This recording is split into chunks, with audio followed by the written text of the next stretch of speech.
I owe Zion Williamson an apology. Hey guys, my name is Emmanuel Kamia, and before I jump into this video, I just want to ask you guys to give me the HBO special.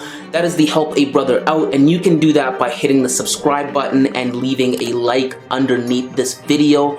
I'm not one for long intros, so let's jump back into this video. I think we all owe Zion Williamson an apology, but I personally wanted to make a video to issue him one. Because about a year ago, I made a video calling Zion Williamson a bust, around the same time that everyone else was calling him a bust. As you all know, Zion Williamson came into the league around 4 years ago in 2019, in the same year as Ja Morant. And at the time that they were drafted, Zion Williamson was thought to be better than Ja Morant, who was taken after Zion Williamson as the second overall pick in a 2019 NBA draft by the Memphis Grizzlies. Fast forward 4 years and clearly Ja Morant has had the better career so far. This is what led me to think that Zion Williamson was a bust.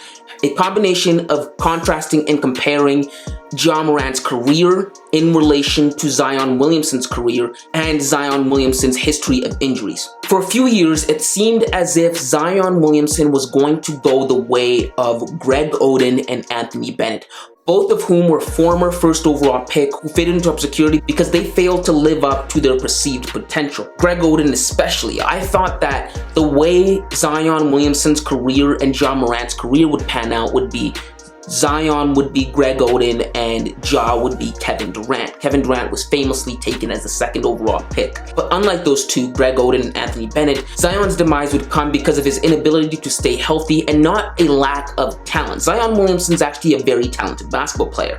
Yes, the main thing that worked against Zion Williamson was also his greatest asset, and that was his hulking body that had served him for years in the past. In the past, generally, the way Zion Williamson was able to separate himself from the pack and really ascend to the top, whether it was high school or college, was because of his huge, hulking, abnormal body. Abnormal in a good way. Like I said, Zion Williamson is a good basketball player. I don't want to say that Zion is only good because he's a freak of nature and has no basketball skills. Zion can do all the things that constitute a good player. He can shoot well, he passes well, he has handles, he has good basketball IQ, he has all the hallmarks of a good basketball player.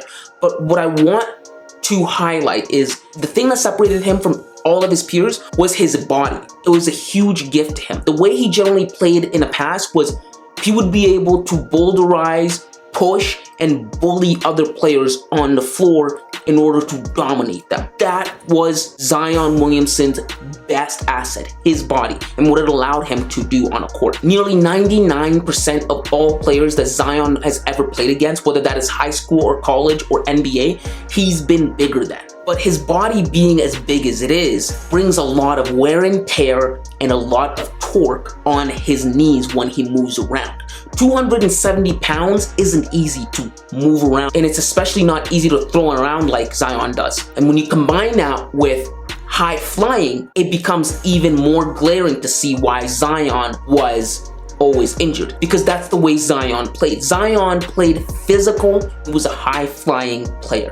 He got most of his points in the paint, dunking on people, getting people out of the way using his body, and playing above the rim. But because of his body though, Zion had a problem of never being able to stay healthy. He would consistently get injured due to him not being able to meet the optimal weight that has been prescribed to him by the New Orleans Pelicans or whatever medical staff that surrounds him. Zion's had a lengthy injury history. It all starts in 2019 when Zion still played for the Duke Blue Devils, and there was an anticipated game between Duke and the North Carolina Tar Heels. It was very, very anticipated. Everyone wanted to be there, and it was famous for even having Obama show up courtside and watching Zion Williamson. But unfortunately, the game was spoiled due to Zion Williamson busting through his shoes. Yes, we've never seen anything like it before. The sheer torque and sheer heaviness of Zion Williamson, he busted through his Kyrie Irving shoes and eventually injured his knee. Zion went on to miss 3 weeks worth of games due to that knee injury, and that knee injury turned out to be a knee sprain, but it all resulted because of him blowing out through his shoes.